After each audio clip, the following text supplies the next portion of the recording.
I would say learn astrology, learn numerology, learn how to get in touch with your emotion, right? Emotional intelligent. Learn how to connect with others.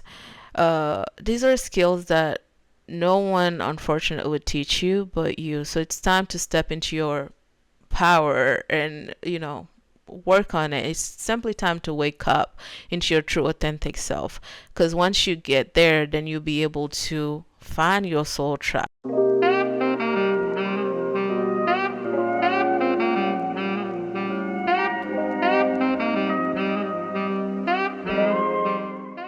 Welcome back, Divine Nurture communities. This is Binta here. If this is your first time, you're welcome to the family. Here we speak truthful, meaningful, and deep conversations, so you are welcome. Last time I spoke on astrology, and I wanted to do a part two to talk about numerology. It is important to note that by all means, I am not a numerologist or astrologer. However, for the past years, I've been learning a lot to allow me to share with you that knowledge. So, with that, today's episode is numerology. So, let's begin. So, it's fair to say that our day to day are governed by number. So, from the morning you wake up or the alarm that wakes you up to the purchases we make from a grocery store, all governed by numbers. If you pay close attention, you see number all over you, from your license plate. I personally always had a special relationship with numbers. I had no idea why. Uh, I found them attractive. So when I found out about numerology and learned about it, I was so fascinated by it. With that, what is numerology, right? Numerology is the study of numbers that carries a certain energy or vibration, which as a result plays a significant influence in our lives. So just like astrology, numerology also has its origins. So it originated from ancient civilizations, again, such as the Babylonians, other countries like Rome, Greece, India, Egypt. So this origin has been there for thousands of years. Numerology are divided into three forms. The first one being the Kabbalah, which originates from the Hebrew mysticism. So it has strong ties to Hebrew alphabet. So this type of numerology is often used to interpret names. The second one is Chaldean numerology, which is originated from ancient Mesopotamia. So this one is more so related to astrology. So we have a close tie to astrology. But the most common numerology that's used and practiced is the Pythagorean numerology. Pythagorean was developed by the mathematician and metaphysician Pythagoras in the 16th century BC. So you see, numbers are not by coincidence. They had existed, and is either we're conscious when using them or not, right? So Pythagoras used numerology as a way to predict the event or certain location by using the name and date of birth of individuals. So the basic numbers used are from 1 to 9. So we call them a cycle, just like the seasons that I discuss in astrology. When we talk about numerology, we classify them in cycles. Just like you have an astrological chart, you also have a numerological chart. So it's a lot. So I'm going to just focus on certain the important or the basics here, naming this numerology 101. So let me know if you want me to expand. I'm more than happy to do so. So today we'll talk about what each number means, 1 through 9, and the strength and challenges they have. What are the ruling planet and the zodiac sign they're associated with? What are the five core numbers? And what is a universal and personal year? The first number is number one, right? Number one is ruled by the sun itself, so which is associated with fire energy, specifically Leo energy, because Leo is ruled by the sun. So the number one energy, if you have a number one energy in your chart, the strength are you're a competitive person, you're motivated, you're bold, right? The go-getter, energetic, confident, independent. Uh, you like things to be unconventional, and you like that leadership quality, right? You like to experience new things and like to take risk. Um, some of the challenges that the number one though faces is being hard, strong, and aggressive, self-centered. Yeah, it can be a number that always focuses or mostly focuses on the I, rather than looking at others, or including others. Uh, it can with that it can be difficult to work with other, and it can be a very impatient number. The number twos, the number twos are ruled by the planet Moon, which has a Cancerian energy into it. So it is an intuitive, cooperative, harmonious energy. Number twos, they're friendly, uh, they're open minded and sensitive to their environment as well. So, because of that, some of the challenges this number faces are being indecisive, right? Uh, Always wanting to please everyone involved. They can be overly sensitive and self critical of themselves as well.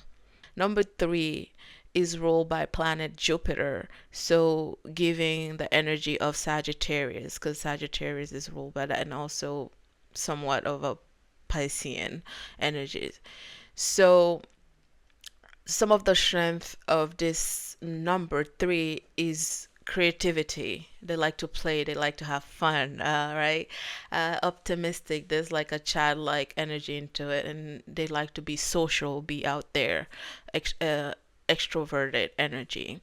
And some of the challenges is they can be scattered, um, impulsive and irresponsible, right? And restless because they always want to go and move, all right? And sarcastic in their communication. I mentioned how Sagittarius, uh, like to communicate truth, and sometimes that truth can be communicated in a sarcastic way.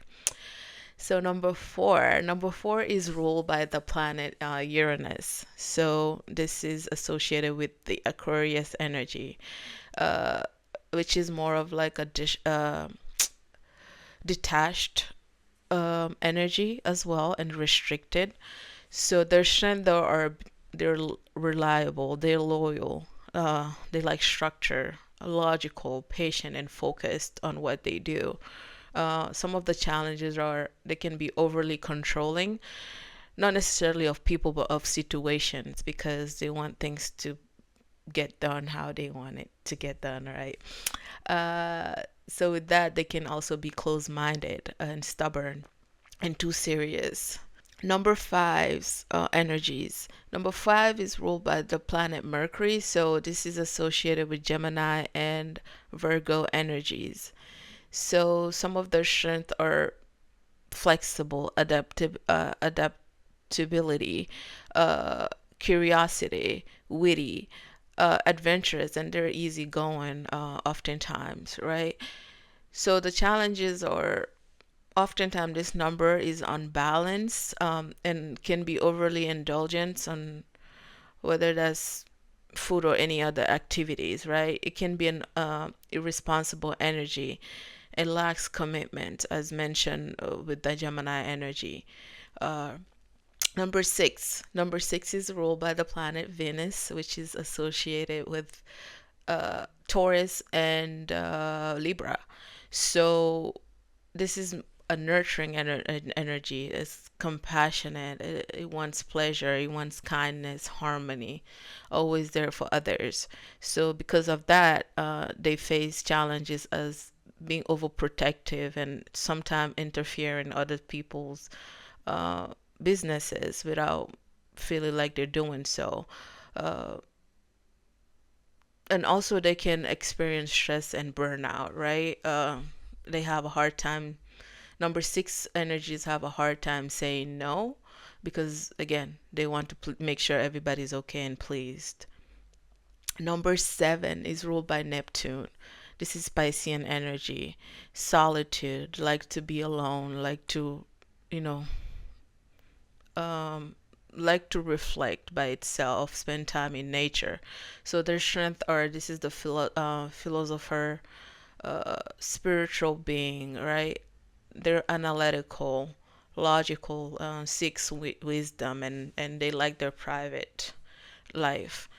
So some of the challenges are because they do like solitude, which can get them to a space where they overthink too much and can be skeptical about situation and have difficulty connecting with others oftentimes. Number eight is ruled by the planet Saturn, the planet of discipline and responsibility. So this is Capricorn energy and somewhat Aquarius, but mainly Capricorn. Their strength is driven, ambitious, goal oriented, focused, efficient. They like routine and also, power. So some of these challenges can be greedy because of the power side and selfish and egocentric, and they can be ruthless. Remember, Capricorn energy is emotionally detached already. So, they can be so focused on ambition and reaching their goal that, they can be ruthless along the way. So the last number here is number nine. Number nine is ruled by planet Mars, which is Aries energy and somewhat Scorpio energy. So its strength is selflessness. It can be generous, sacrificing. This is the humanitarian number nine, right? Always putting other first. And this is a number that likes to give and also receives in return. But some of the challenges can be burnout, letting go of transformation because it is the last number. So last cycle you're pretty much releasing and learning to let go. So if you have difficulty with letting go, so this is a challenge. And also it can be an arrogant and prideful number because again this is the humanitarian. So if you're acting on the opposite side of that, it can be arrogant or prideful. So those are the nine main numbers. Now, there are numbers that are called master numbers. So these are double digit numbers which hold a higher vibration, right? So they're more deeper meaning into it and more intuitive. So when you come across a master number, you do not reduce them, you leave them at it as it is. So for example, if you do your numerology chart or you see your numerology chart as a master number 11, 22, and 33, you do not reduce them, you just interpret them as there is. So let's go over those three. So number 11 are known as the master intuitive. So you have both the vibration of the number one and two. So number one is represented twice here, so which is the masculine energy, right? Think of the sun again. So then if you put those two together, then you get two. One plus one, two. But again, don't reduce them, just read them as 11. But just remember you have a balance here, one and two. So the two is feminine and the one is masculine. So just is to learn that balance between the two and how to work with the yin and yang energy pretty much. Then you have number 22, which is known as the master builder, right? So the two is double two. It appears here twice. So what does that mean? So that means you're acting up on your feminine. you're the master builder, but you're approaching it from a cooperative way, right? You you're in harmony and partnering in a right way to build what needs to be built, which is the number 4, practical and grounded energy. So again, you have here the combination of the number 2, which is feminine, and the number 4, which is uh, masculine energy. So then you get to number 33. This is the master teacher. So you have both the energy 3 and 6, meaning the 3 is doubled here twice. So thinking of your creativity. So if you add 3 and 3, that's 6.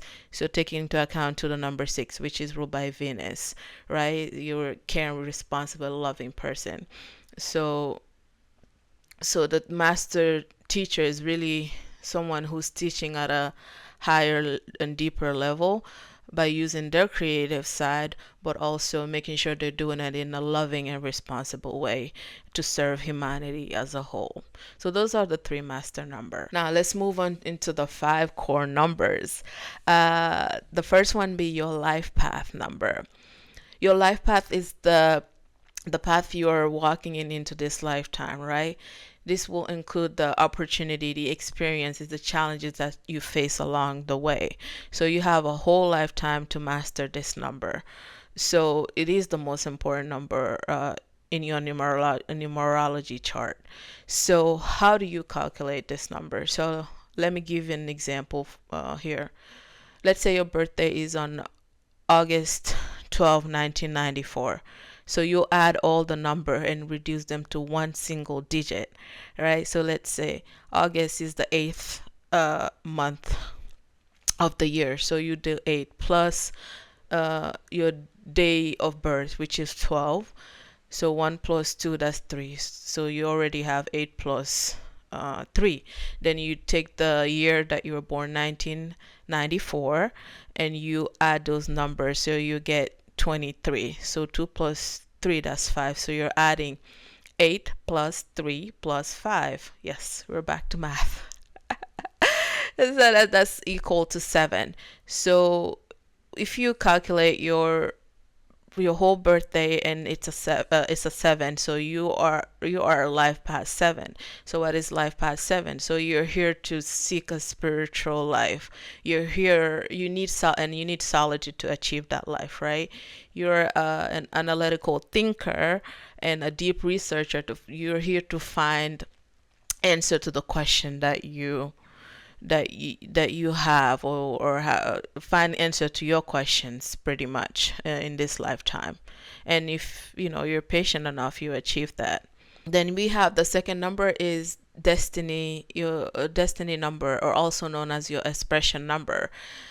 This number represent your inner goal, and also these are talent and a gift that you brought with you into this lifetime that you already have inside of you. It comes naturally to you. Let's just say that. So again, how do you calculate this? So each letter in numerology is associated to a particular number. So I'll give an example here. For example, let's take the name Thomas James, right? So you take the THOMAS and see which number corresponds to the letter. And once you have all of those numbers lined up, you add them and reduce them to a single digit. So let's say once you do that with your full name, right? Both your first name, if you have a middle name, include that as well, and your last name. So once you have that, and then let's say you come up with a destiny number 6, you are a natural caretaker. That energy comes naturally to you because those are talented and skill that you already have, and you're a responsible and compassionate person. So you're connected to your maternal energy. So that's your destiny number. Always add all your full number and reduce to a single digit number. The third core number that's important is your personality number. So this is the image you present externally when people first meet you, right? And impression that you give others. So how do you calculate this? Also, you need your full name to calculate this number. However, here you're just adding the consonant, right? So let me use the name Thomas James again. So the consonant for that name is T H M S J M S. So you take the letter that corresponds to that to the number and add all of them. So once you have that number, that's your personality number. So let's say you add your number and you come up with the personality number 3.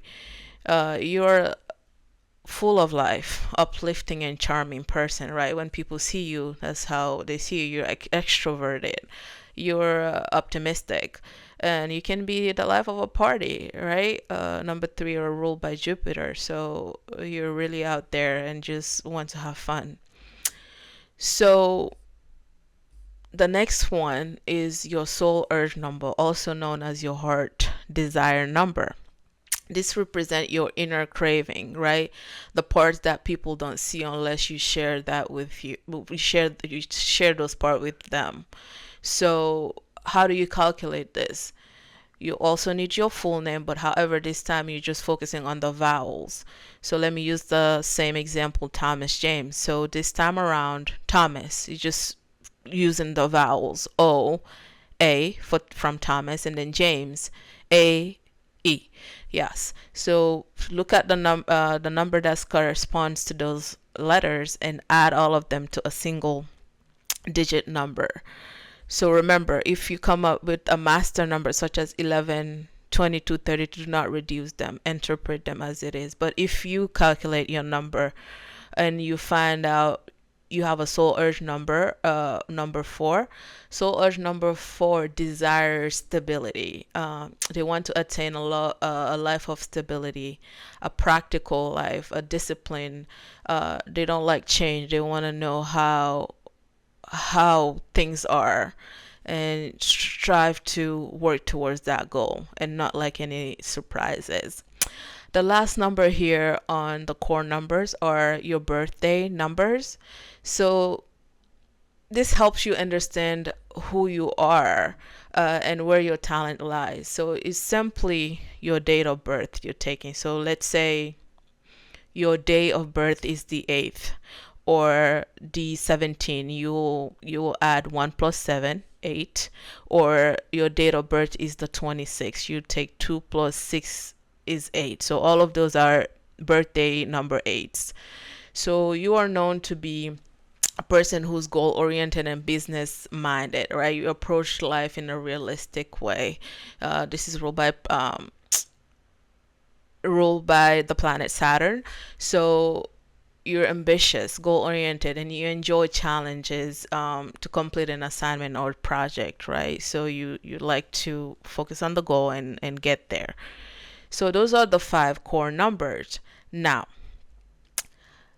the universal year, every year we're all are on the same vibration. We're experiencing events that are affecting everyone at a global level. So how do we know this? Is simply by the year we're currently experiencing. For example, this year we're in 2024. So how do you know the vibration that everyone's experiencing? You add those numbers together. So 2 plus 2 plus 4, which is 8. So this year everyone's experiencing a universal year number 8. What is 8? 8 is about power. Is ruled by Saturn, the karmic planet, discipline, hard work, responsibility. So truth as well, integrity. All of those are Saturn associated. So again, all these truth that are coming out is no coincidence, right? So that's the year we're currently experiencing. And next year we're moving into 2025, which is 2 plus 2 plus 5. That's 9. 9 is the year of the humanitarian. Is ruled by planet Mars. So again, that's, fiery energy, at the same time. Truth, finding that balance between giving and receiving, right? And also endings and a lot of healing. So I will expand more on the personal year 9 themes next year, the beginning of next year. But these are things that I want us to dive deep into and understand. So once you know the universal year that's currently happening, you're able to calculate the personal year you're in, a month vibration and also a day vibration. But let me just focus on the personal year here. So the personal here are the circumstances and event that you are experiencing, yeah. But to calculate that, you need the universal year. So for example, this year, like I said, is the 8 year. So how do you calculate your personal year? So all you're doing is add your month and day and the current year. So for example, if you're born on, let's say, January 1st, to make it simple. So January is the first month of the year, so that's 1. And then you have the first day, that's 2. And then plus the current year we're currently experiencing, which is 8. So 1 plus 1 plus 8, that's 10. So you're currently experiencing a personal year 1. So next year, 2025, you'll be experiencing a personal year 2. So to understand the personal year, let me just apply the numbers that I mentioned to these personal years so you can understand what I mean. So if you're experiencing this year a personal year number 1, you are in what we call new beginnings. You're starting a fresh new cycle, perhaps, a new career or anything that's new, really. You get to, based on the life that you're currently experiencing, you get to define that. So yeah, it's gonna be a lot of new, all eyes on you. You're feeling yourself because there's a whole new cycle. So if you're in a personal year 2, this is a year where you learn to be patient and cooperate with others and be more sensitive, not towards other but also towards yourself. If you're experiencing a personal year 3, this is the year to be out there, have fun, travel, be creative, be optimistic. Personal year 4 is a restrictive year. This is a year that requires you to do hard work and stay grounded, right? To create that foundation that you so need to create. It's a bit a tough year, especially for if you're a person that likes to always be out. There will come opportunity where you need to stay grounded and focused.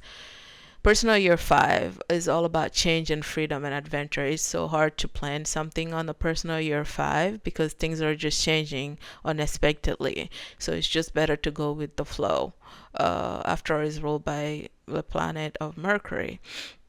So personal year 6 is a loving year, but also responsible. This is a year where people want a piece of you, so, and it's hard to say no, especially with your loved ones.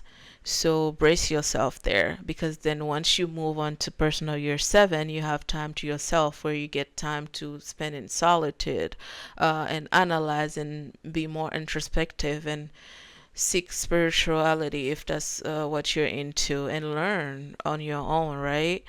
Uh, then after that, you have personal year 8, ruled by Saturn. So personal 8 years is usually the balance between material world and spirituality. So is the year number 8 is about abundance, power, ambition, but you need to learn how to balance it and not be too focused on the material, right? Otherwise, it's a karmic year too, so you reap what you sow. So be careful on how you navigate this year. Then you get to the last year of your cycle, personal year 9, which is all about completion, transformation, release. So it's like taking everything you learned from personal year 1 all the way to 9 and say, okay, reflect on it, complete, closed out what needs to be closed out so you can start a brand new cycle, and learn not to attach, especially this year. Allow things to release things if they're no longer serving you so you can move on to the next one. So, in a nutshell, that's numerology. Again, it's a lot to learn, but I'm always happy. Let me know in the comment if this is a topic you want to expand on. More than happy to do another video so we can keep going. So, I would say learn astrology, learn numerology, learn how to get in touch with your emotion, right? Emotional intelligent. Learn how to connect with others. These are skills that no one unfortunately would teach you but you. So it's time to step into your power and, work on it. It's simply time to wake up into your true authentic self, because once you get there, then you'll be able to find your soul tribe.